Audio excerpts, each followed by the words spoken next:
Religiously उस चीज को आप कंप्लाई कर रहे हो, hmm, then you think where is my gap hmm, to comply with other norms. आप वंडरफुल भैया आपका। You are doing other way around. आप हाँ, पहले सोचते हो कि यूरोप का सीएसआरटी क्या मांग रहा है, then you are thinking of BRSR, Indian MBR ये है ना? तो मुझे याद आता है जब मैं IDFC से काम करता था, या तो once I was speaking over phone from my daily office to a Norwegian company.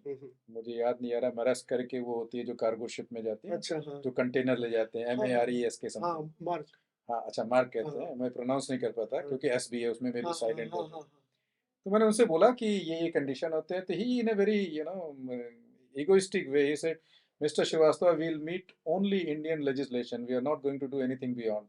Then I smiled. I say, sir, if you can meet Indian requirement, that will be good enough, but you show me that you are able to meet. Meet.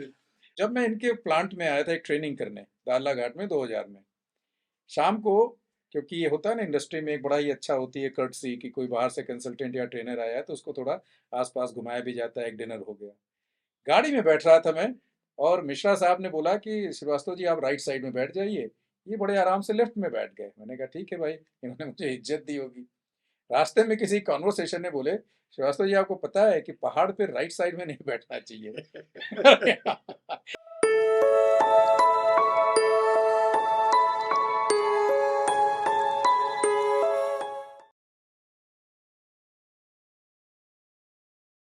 दोस्तों, mind talks में जो हम आपके पास personalities लाते हैं, वो different field से होते हैं।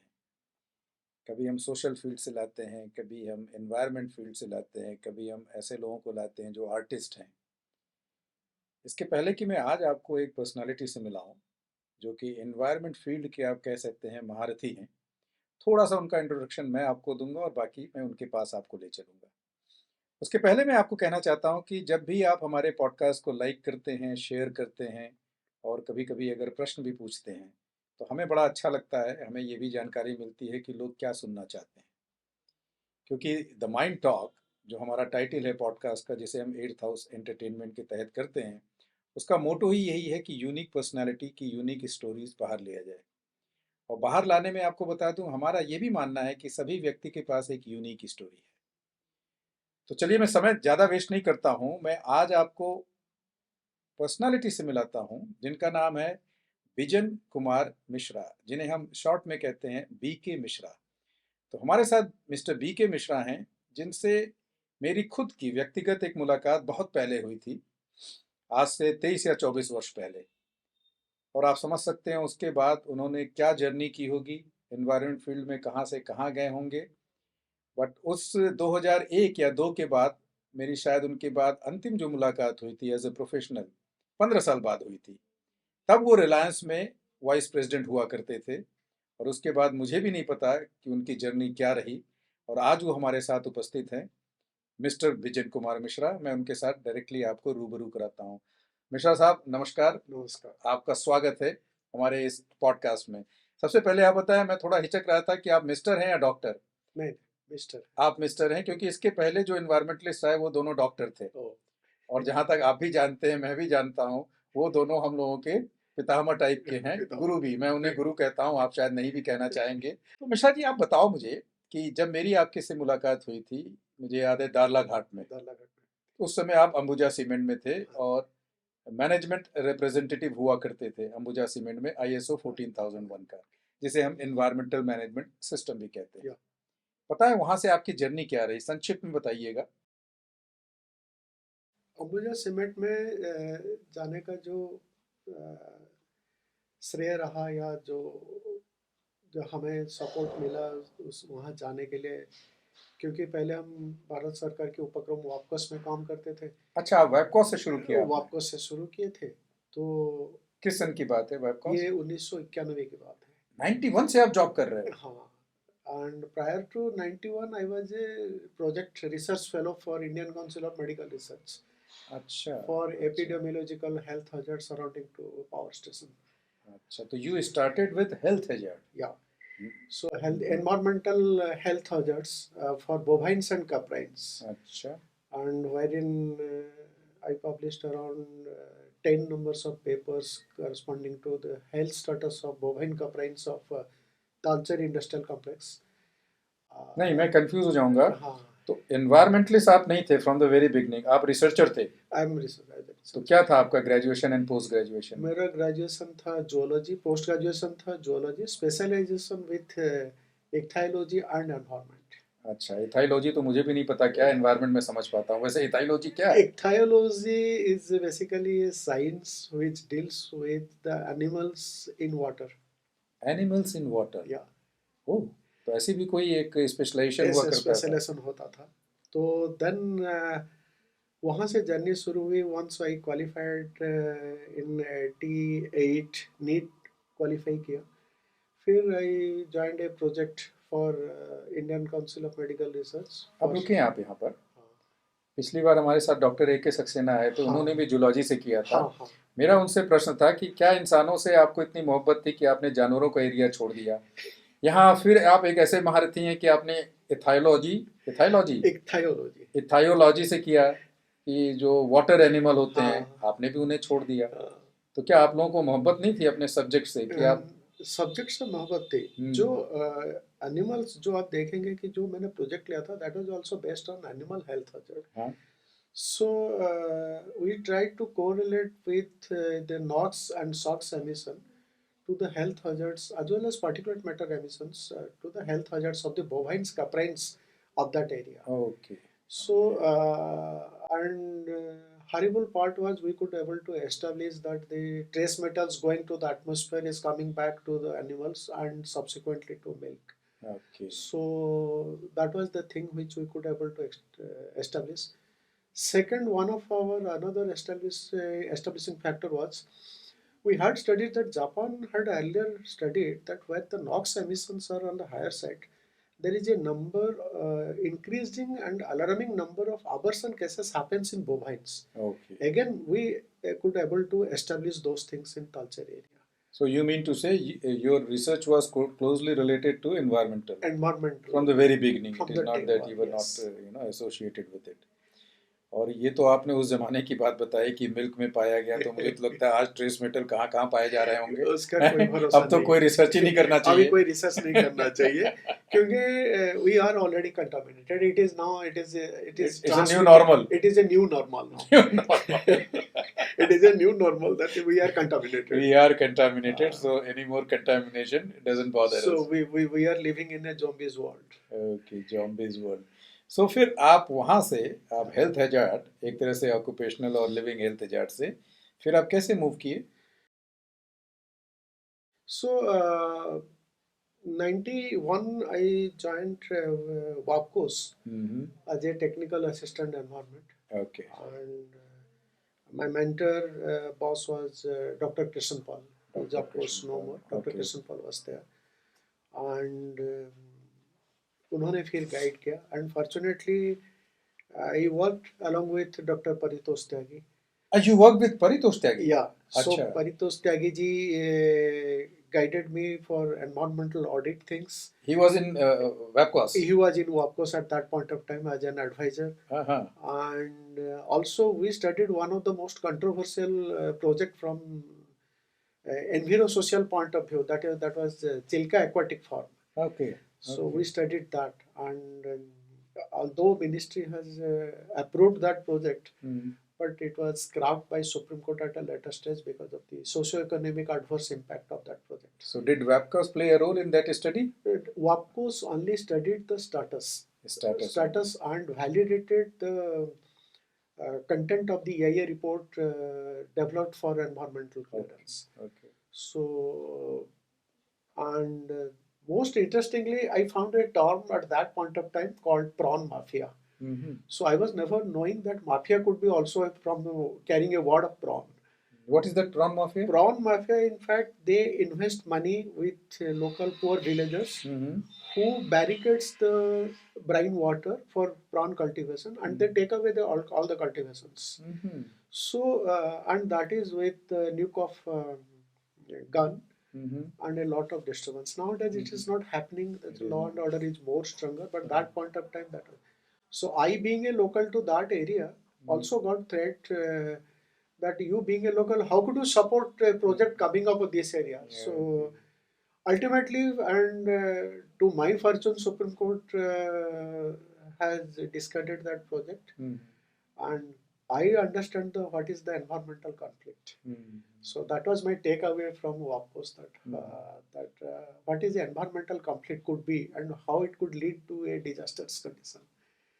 Can you elaborate a bit? Means what did you learn from that project? So that project, we understand that see that the basic issue was there was a claim that यहाँ पर ऐसा एक fodder grass होता है जो बोवाइन्स के लिए use होता है. Okay. But when we took that sample and we tried to show that sample of fodder grass to the veterinary doctor and to the agriculturist, so they said that buffaloes don't eat all these grasses. Okay. Because it contains more of a Toxic? brine solution, and Okay. taste is not suiting to their taste bud. Okay. So it is false. We wrote to that, but there is a tremendous social pressure that people's livelihood will be taken away because if the project comes. project concern. So 300 acres of land is supposed to be developed as farmland for prawn farming. So that was taken away. So तो आप खुश थे कि या दुखी थे? मैं इसीलिए दुखी था कि I thought that project should have come over that place because it could have improved the livelihood and the local conditions of the people. तो अभी क्या है उस जगह पे कुछ नहीं है अभी भी कुछ नहीं, अभी भी कुछ नहीं, बस माफिया है. हो सकता है अभी तो आपकी जान तो बच गई, नहीं तो माफिया आपको मारते. वो तो मेरे को क्योंकि कुछ लोग जानते थे इसीलिए वो मेरे को फोन किए. अच्छा. तो नहीं तो बोले कि तुम लोकल होके ऐसे कैसे काम कर रहे हो. तो ये आपने काम किया था वेबकॉस के थ्रू? वापकोस के थ्रू किया था. फिर छोड़ दिया वेबकॉस? वापकोस छोड़े 93, एंड उसी टाइम पर जो है क्योंकि गवर्नमेंट ऑफ इंडिया का जॉब छोड़ के प्राइवेट इंडस्ट्री में 91 93 के टाइम पे it was a tough decision. And fortunately उसी टाइम पर अंबुजा सीमेंट्स के जो हेड एनवायरनमेंट होते थे डॉक्टर वाई के Saxena and doctor Krishna Pal, that point of time my mentor and boss in WAPCOS, they guided me very well that this is the time when you can actually use your potentials for environmental management things into the industrial segment. Okay. तो आपके अंदर हमेशा से ये रहा था कि मैं एनवायरनमेंट में कुछ करना चाहूँगा? Yes. हाँ, जो कि आज भी है, इसके बारे में हम बात करेंगे कि आज भी आप कितने ज़्यादा जो है परेशान रहते हैं कि कुछ सुना जाए, कुछ किया जाए. So in 93 or 4 you joined 93. 93 you joined Ambuja Cement. Yes. And I met you in 2002 or something, I or think we met in 2000. 2000. Yeah. We met. 7 साल तब तक आप वहाँ पे कवर कर चुके थे. हाँ तब तक yes 7 years. तो डॉक्टर सक्सेना तो दिल्ली में बैठा करते थे. हाँ. ओके. और आप वहाँ पर उनके यूनिट में आपने काम किया. The interesting part is when I joined Ambuja Cement, that was a 0.9 MTPA cement plant. Okay. And when I left Ambuja Cement in 2005, that was a 12 million ton cement plant. बहुत बढ़िया है. आपके जो mentor थे mister Y के Saxena, he was quite happy कि when he left it was around 20 MTPA. Yes, he left later to me. So you might have seen the growth. But I worked with all of the projects of Ambuja. But मैं आप दोनों को criticise इसलिए करता हूँ, यहाँ कर पा रहा हूँ, सक्सेना जी के सामने नहीं किया था कि आप लोगों ने बोला कि इतना ग्रो कर गई कंपनी. अच्छा होता है कि एनवायरनमेंट बेसिस पे आप कुछ ग्रोथ कम करा पाते कि नहीं लगना चाहिए, पोल्यूशन बहुत हो रहा है आसपास. हाँ, ये आपकी बात जो क्वेश्चन है वो अपनी जगह पे बहुत सही है. तो कुछ ऐसा आपने कम कराया? हाँ, तो एक्चुअली इंटरेस्टिंग क्या हुआ था कि उस टाइम पर एक कोर्ट केस चला हुआ था that cement plant Ambuja Cement had installed for first time in India the glass bag house, which brought down the emission from 100 to 50. Okay.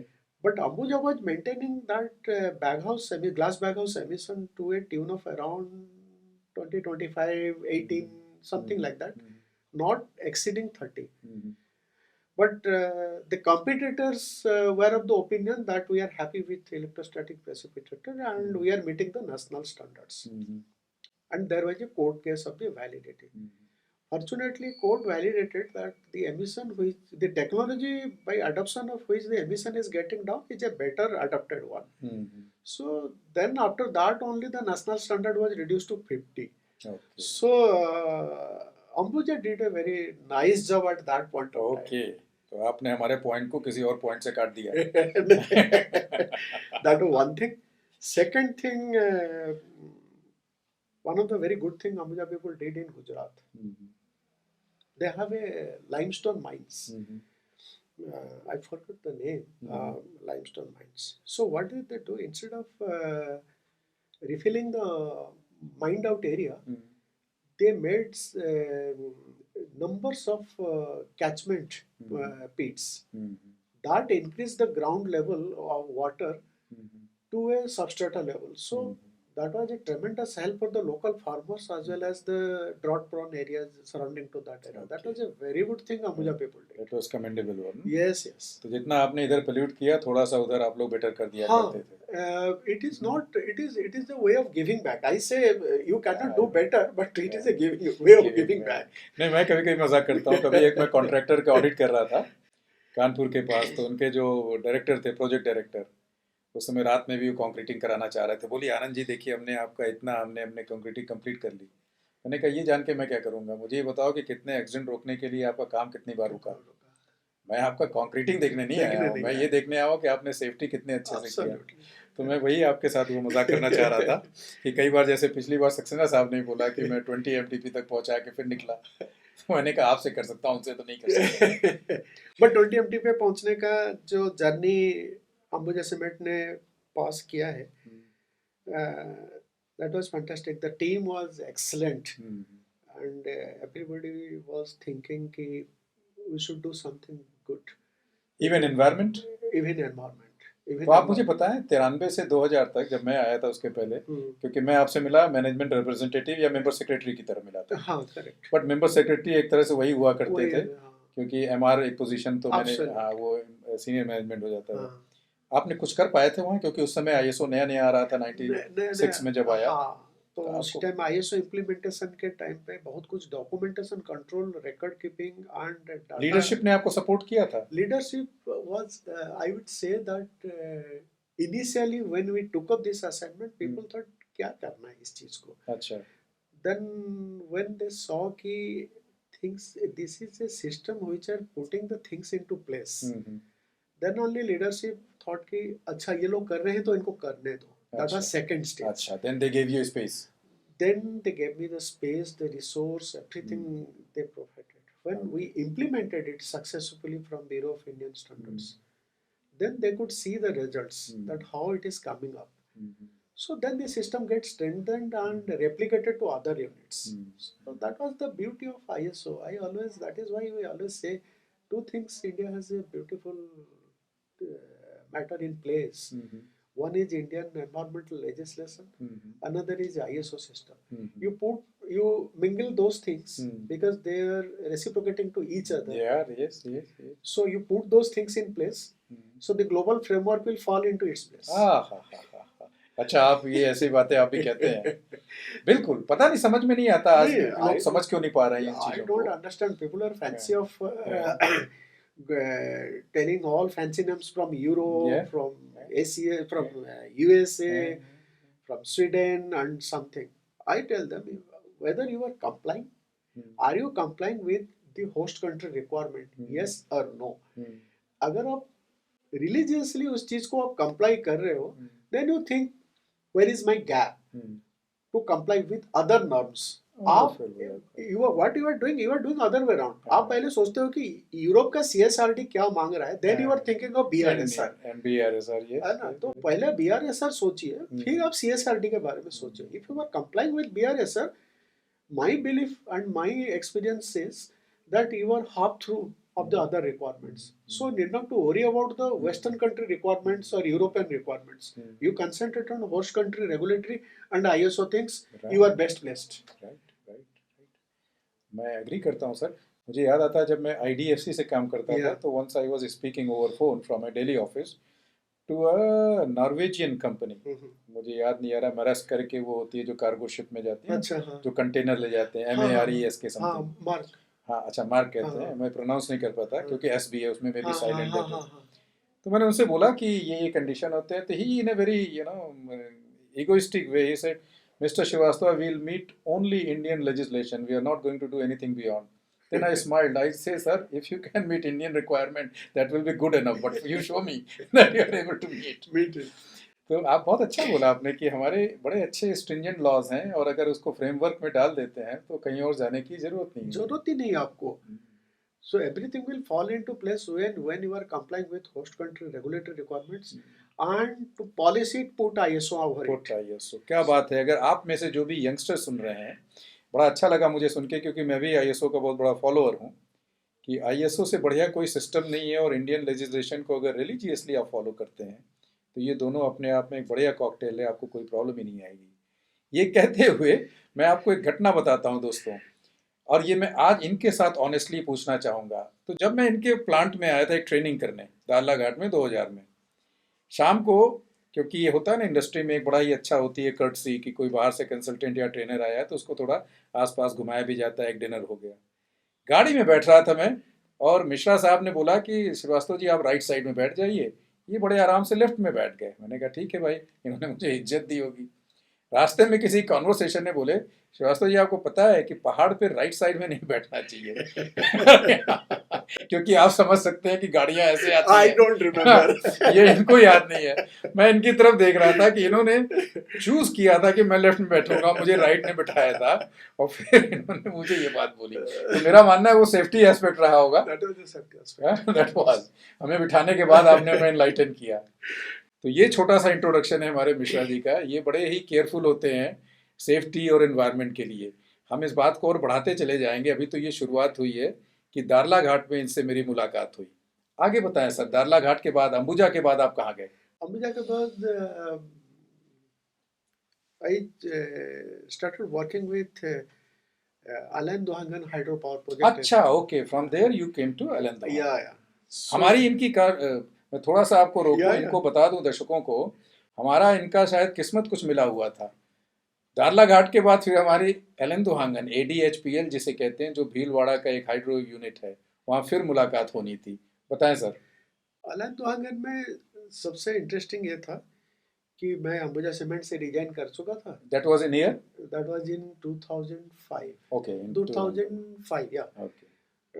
Resign कर दिया था and I went to my home town in Odisha. तो उड़ीसा जाते time जो है हमारे गुरुजी को बोल के गए, डॉक्टर सक्सेना जी को, कि सर हम घर जा रहे हैं और कागज हमने डाल दिए हैं। तो लेकिन अरे कैसे तुमने पेपर क्यों डाल दिया, क्या इशू रहा? मैंने बोला नहीं सर बहुत साल हो गए, 14-15 साल 14 साल हो गए, तो हाइड्रो पावर प्रोजेक्ट में काम करने का मौका लग रहा है तो जाता हूँ सर। अच्छा, तो आपको अपॉइंटमेंट आ चुका था और मे भी इन्फॉर्मेशन आ चुका था? नहीं, अपॉइंटमेंट लेटर मिल गया था। अदरवाइज मुझे लगा कि आप गुरुजी से नाराज थे। नहीं कभी नहीं, उनसे बहुत सीखे हैं। तो अच्छा, उनसे आपने सीखा है? बहुत सीखे हैं। क्योंकि हमारे पिछले पॉडकास्ट में जब सर थे तो उनका यही मानना था कि उनका हमेशा मोटो रहता था लोग सीखें, अपने आप काम करें। और that was a blessing in disguise, I will tell. Saxena sir site पे कम जाते थे बिकॉज ऑफ हेल्थ कंडीशंस, और क्योंकि हमको शेर के सामने छोड़ दिए थे तो हम अपने आप बचाव सीख लिए। अच्छा, आपने अपने आप कर लिया। ओके। तो उसमें उनके गाइडेंस काफ़ी रहे, तो काफ़ी कुछ अप्स डाउन्स रहा, अच्छा रहा, but I learn a lot. उस टाइम पे डॉक्टर GD अग्रवाल जी से, डॉक्टर सेनगुप्ता, देन CIA के वो नियाती साहब भी थे, आप भी आए थे, then I don't remember his. आपने हमें बहुत बड़ा बना दिया, GD अग्रवाल, उनके साथ हमारा नाम डाल करके। क्या बात है। See, I always say one thing आनंद, कि यार मैं तो इंटर्न हूँ अभी भी, अभी रोज सीखता हूँ लोगों से कि ये चीजें ऐसा होना चाहिए। 2 days back I learned that how to make a Instagram video, not reels, videos, and a lengthy one, say 2 minutes or 3 minutes, and how to do it and post it to get a viewership of your thought process. That is from my daughter. So I never shy away for learning, because man cannot be completed by 100% at any point of time. Right. So that is why I also learned from you. So ऐसे लोगों से मुलाकात हुई, सीखे बहुत। GD Agarwal जी से मुलाकात का वाकया बताएं। जीटी अग्रवाल सर आए थे देखने के लिए प्लांट का working conditions okay, and implementation status. Specially of ETP ऐसा तो नहीं था क्योंकि एसटीपी का था। हाँ वो वाटर के एक्सपर्ट हुआ करते थे ना। हाँ, एसटीपी का था and there was an issue of MLV SS counting. Okay, so MLVSS. उस टाइम पे वो आए थे, तो बड़ा इंटरेस्टिंग रहा। मैंने पूछा कि शाम को जब अग्रवाल सर सारा घूम फिर लिए, बोले पूछो क्या पूछना है। He is a great teacher. Yes he is. So बोले पूछो क्या पूछना चाहते हो। तो मैंने बोला कि सर ये तो आपने देख लिया, बता दिए, हम लोग कर लेंगे उसको, that's not an issue. But sir मुझे एक चीज बताइए कि ये एम्बिएंट एयर क्वालिटी 500 माइक्रोग्राम कैसे आपने फिक्स किया। क्योंकि वो वही सीखने वाली जो बताया ना, वो सीखने वाली हाँ, आपके अंदर हमेशा वो रहता था कीड़ा जी। मरता नहीं है, जी, मौका लगता ही पूछ लेते हैं पूछ कि कैसा लेते हुआ हैं, ये। बिल्कुल। तो खूब हंसने लगे। हम्म, बोले क्यों जानना चाहते हो। हम बोले सर वो 500 वाला फिगर जो है ना हंट कर रहा है। बोले हम्म, क्यों। मैं बोला सर ये तो बहुत ज्यादा है, हम्म, इससे थोड़ा कम होना चाहिए हमारे हिसाब से। हम्म, बोले देखिए कोई कमिटमेंट था हम्म, इंटरनेशनल प्लेटफॉर्म पे, ओके, हमें शाम को बोला गया कि कल शाम तक जो है ये एम्बिएंट एयर क्वालिटी का स्टैंडर्ड है ही नहीं, ओह हो, एंड हमें कल शाम तक जो है ये स्टैंडर्ड हमको चाहिए। ओके, तो बोले कि then I rushed to the person who called me. तो बोले नहीं, आपको हेल्प करने के लिए एम्स के डायरेक्टर पता नहीं दिस टाइम जो कुछ लोग होंगे yes। होंगे, और कोई भी थे साथ में, बीआईएस के भी शायद थे। हम्म, तो ये 3 लोग आप मिलो, रात को बैठो और ये हमको बना के दो। बोले then we pull down the other countries standards practices. यस। Then we tried to plot it against the health hazard. Then we saw the 500 is the optimum value which we can adhere to, looking towards the environmental status. So we made that graph, prepared the presentation, and gave it to the authority.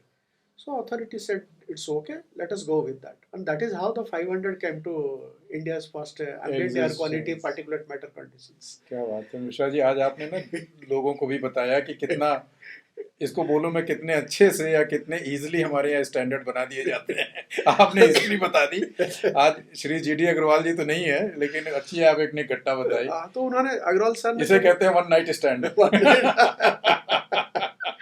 Agarwal sir से ये आया था सुनने के लिए। तो ठीक है, आप उनसे, लेकिन मैं जानता हूँ आप बहुत कम ही आप लोगों से सहमत हो पाते हैं, हाँ क्योंकि आप हमेशा खोजी माइंड रहे हैं, इसलिए आपको 500 जो है मजा नहीं आ रहा नहीं था। यार, 500 क्या आपने उनको कन्विंस किया कि सर थोड़ा और कम होना चाहिए था? यस। अच्छा, मेरे को बोले कि क्यों तुम जानना चाहते हो। मैंने बोला 500 बहुत ज्यादा है सर। तो वो माने कि कम होना था? तो बोले कि देखो, now we are doing a research work, probably in future it will come down. मेरे ख्याल से उसके 3-4 साल बाद जो है फिर वो रिड्यूस हुआ कुछ। Then again now it has been divided to 2.5 and 10। 2.5। But मेरे I have my own doubts on to the measurement conditions. आपके डाउट्स सर कभी नहीं जाएंगे। मैं कभी नहीं जाएगा सर, क्योंकि आपका दिमाग खोजी दिमाग है, लेकिन एटलीस्ट इतने से संतुष्ट हो गए ना आपकी बाद में चेंज हुआ और उसमें हो सकता है आपका ब्रेन उसमें हेल्प किया हो, आपने जीडी अग्रवाल जी को सोचने पे मजबूर किया। आप मालूम नहीं, जीडी अग्रवाल सर नहीं थे तो मेरे ख्याल से सेनगुप्ता सर ने शायद कराया ये उसके काम। बाद वो आ गया पिक्चर में, डॉक्टर बट पुराना वो लेगेसी तो चली ही आती है। लेगेसी चली आ रही है। CPCP is done wonderful job as far as standards. आते हैं हम सीबीसीपी पे सर। तो आप बता रहे थे कि आप फिर एडी हाइड्रो में आपने 2005 में या ज्वाइन किया। वो 2005 then when I went back, someone told me कि हिमाचल पॉल्यूशन कंट्रोल बोर्ड के मेंबर सेक्रेटरी आपको बुलाए हैं। आई थिंक उस टाइम पर डॉक्टर नगिन नंदा शायद होते। अच्छा, चूंकि आप हिमाचल में ही काम करते थे तो आपका उनसे टच बेस था। ज़्यादा था। ओके। तो मेरे को बोले कि तुम Allain Duhangan hydro power project join कर रहे हो। मैंने बोला हाँ। बोले वो प्रोजेक्ट तो बंद हो गया है, तुम बंद प्रोजेक्ट में क्या करोगे। तो मेरे को तो काटो खून नहीं। मैंने बोला सर अब तो मैं रिलीव हो रहा हूँ, फिर भी जो है मैं तो सर अभी तो जाना ही है साइड पर, देखेंगे कैसा होता है। तो आई वेंट तो वो अपना कैंडिडेट तो नहीं भेजना चाह रहे होंगे? नहीं, उनको ये था कि तू अंबुजा में कंटिन्यू कर भाई, क्यों अच्छा जाना अच्छा चाहता अच्छा, है। ओके, वो आपको होल्ड बैक कर रहे थे। हाँ। तो फिर मैं मनाली पहुंचा, मनाली रुके, एंड सेकंड डे मेरे प्रोजेक्ट डायरेक्टर थे VPS Chauhan and at later date mister Ashok Joshi. तो चौहान साहब को मिले दूसरे दिन। चौहान साहब बोले कि IFC PS पे कभी काम किए हो? तो हम बोले हाँ सर किए हैं काम। तो बोले कि कल विलेजर्स के साथ एक मीटिंग है। ठीक है sir. I thought it is to a stakeholder consultation. I was not knowing the history. In fact, I was not aware. तीसरे दिन I had a meeting with Jagatsuk village, and that was the start of Alan Dwangan, and rest is history. Introduction to you. And I saw that how a social conflict can put a project into the sleep.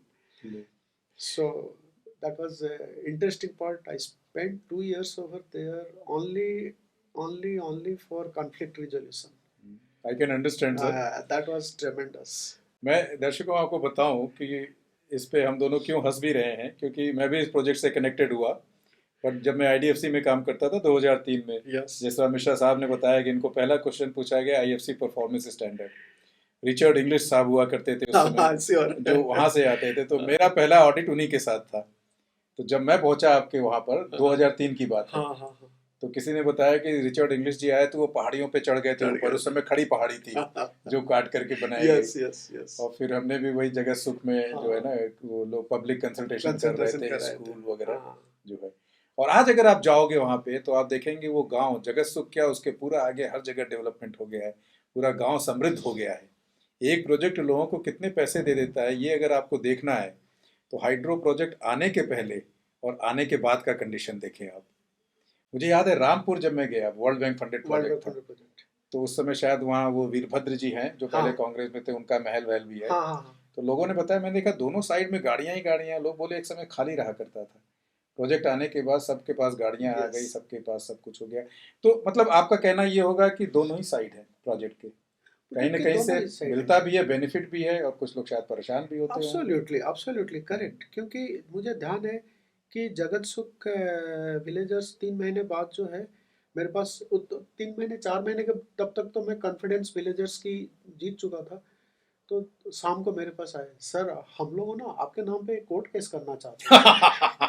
तो मैंने बोला बड़ी अच्छी बात है। अच्छा, आपने बोला अच्छी बात है। हाँ तो करो। तो बोले सर ये रीट पिटिशन एक बार पढ़ लीजिए आप, हम कल सुबह शिमला जाएंगे और इसको फाइल करना है। तो हमने पढ़ा और उनका करेक्शन भी किया। कहा जाओ कर दो। अच्छा। हम बोले कि कर दीजिए आप। अच्छा। फिर हमारे प्रोजेक्ट डायरेक्टर को बोला सर ये ना कल सुबह जा रहे हैं हमारे अगेंस्ट में केस करने के लिए। तो उन्होंने बोला हाउ डू यू नो? मैं बोला मेरे पास आए थे और मैंने उनका रीट पिटिशन करेक्ट कर दिया। बोले तुम्हारा दिमाग खराब हो गया। आई टोल्ड सर नहीं, मेरा दिमाग बिल्कुल ठीक है। द थिंग इज कि उनका कॉन्फिडेंस मैं लूज नहीं करना चाहता हूँ, and they are the most important stakeholder for my project. Okay. And I have to take along with them for the project execution. Oh, क्या बात। So I cannot breach their trust. So it's a very interesting thing. जब समन आया and I was representing company, so मेरे council थे, lady council थे, वो शायद आजकल हिमाचल कोर्ट में जज हो गए हैं। तो मैं भूल गया उनका नाम। तो उन्होंने बोले कि अच्छा उस टाइम पे चीफ जस्टिस होते थे जस्टिस विनोद गुप्ता। बोले कि चीफ जस्टिस विनोद गुप्ता जी के एक आदत है कि वो जो है उनसे सुनते हैं, क्लाइंट से सुनते हैं वो चीजें। तो you may be asked to come to dais and explain that. आपके लिए अच्छा हो गया, मेरे लिए अच्छा हो गया, लेकिन मेरा जो मेंटल कंडीशन था वो देखने का लायक था, क्योंकि मैं कोर्ट कभी पहले देखा नहीं था। तो मैंने बोला ठीक है मैम, मेरे पास DPR थे, EIA रिपोर्ट थे, प्रोजेक्ट लेआउट था। तो and he she was Mrs Joshna Rewal दुआ।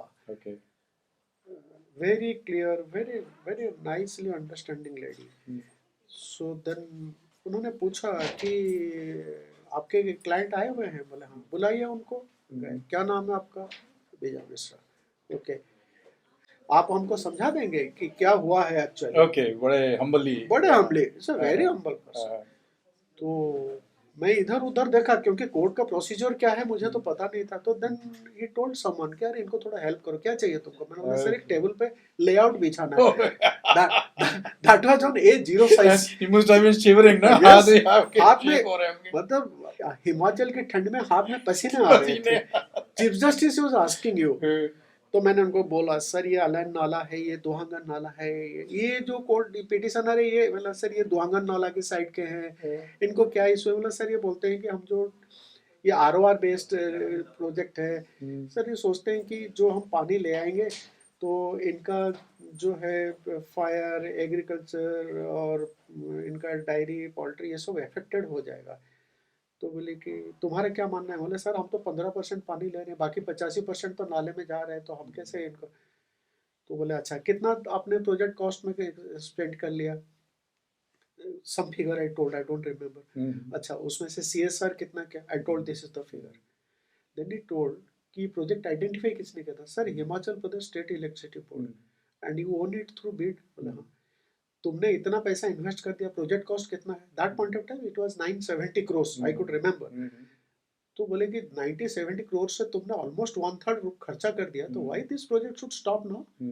With all mitigation measures the project should go, and same time also that order said that the district administration should provide all safety and security for project people and assets.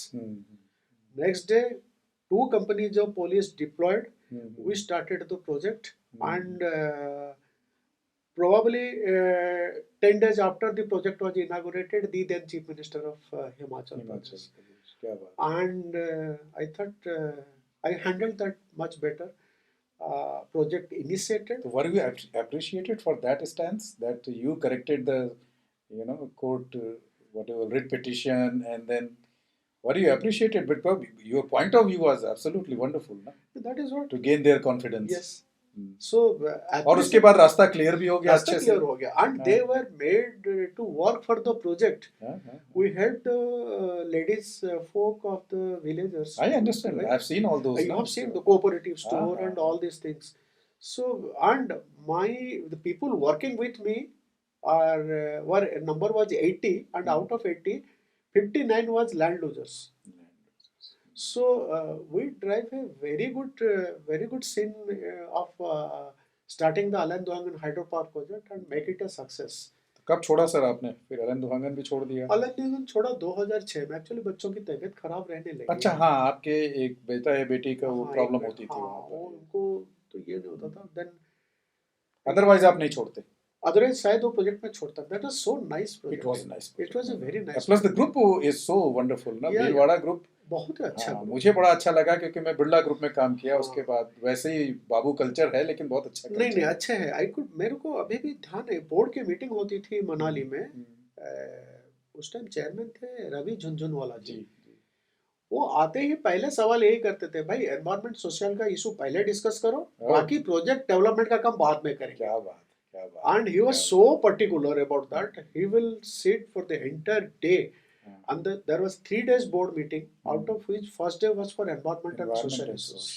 That was the commitment from the topmost management. And I believe आपके पास agenda में इतने points भी रहते होंगे क्योंकि उस समय social के तो इशू होते थे।